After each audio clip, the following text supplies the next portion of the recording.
అంతర్జాతీయ యోగా దినోత్సవాన్ని పురస్కరించుకొని చిత్తూరు కేంద్రంగా ఈరోజు యోగా ఘనంగా నిర్వహించడం జరిగింది.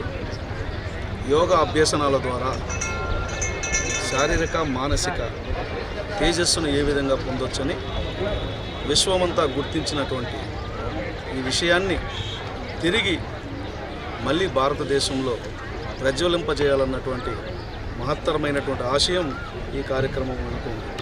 గౌరవ ప్రధాని నరేంద్ర మోదీ గారి యొక్క ఆలోచనలకు అనుగుణంగా ఆంధ్రప్రదేశ్ ముఖ్యమంత్రి గౌరవ నారా చంద్రబాబు నాయుడు గారు ఒక సంకల్పంలాగా ఈ కార్యక్రమాన్ని చెప్పడం జరిగింది.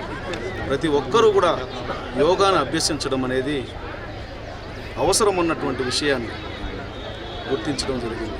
మీరు గమనించే ఉంటారు, గత ఏడాది గిన్నిస్ బుక్ ఆఫ్ వరల్డ్ రికార్డ్స్లో కూడా లక్షల మందితో కలిపి యోగాని నిర్వహించినటువంటి చరిత్ర ఆంధ్రప్రదేశ్ ప్రభుత్వం, ముఖ్యంగా ముఖ్యమంత్రి నారా చంద్రబాబు నాయుడు గారి యొక్క సారథ్యంలో ఈ కార్యక్రమం జరగడం జరిగింది.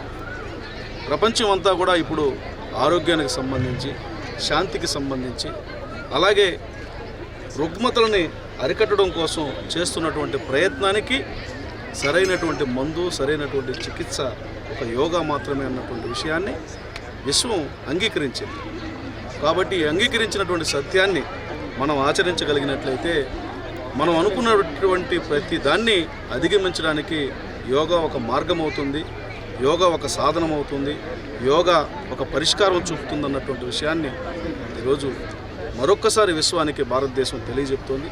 సుమారుగా 10ల సంఖ్యలో దేశాలు నరేంద్ర మోదీ గారు ఇచ్చినటువంటి పిలుపుతో యోగాని అభ్యసించడం మొదలుపెట్టారు.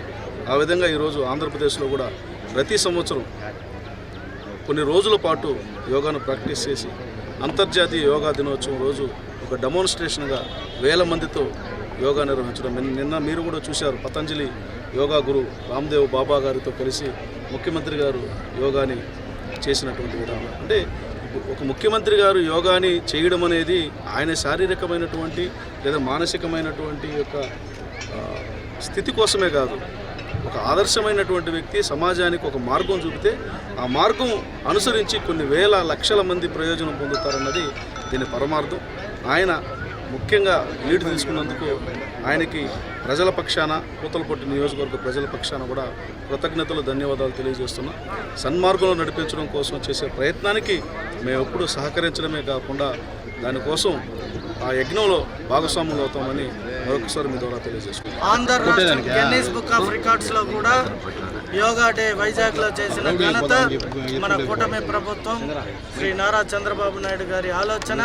ప్రపంచవ్యాప్తంగా ఈరోజు తర్వాత ఆంధ్ర రాష్ట్రానికి ఎటువంటి నాయకుడు పనిచేస్తున్నాడు అనేది కూడా ఈ భారతదేశం గుర్తించింది.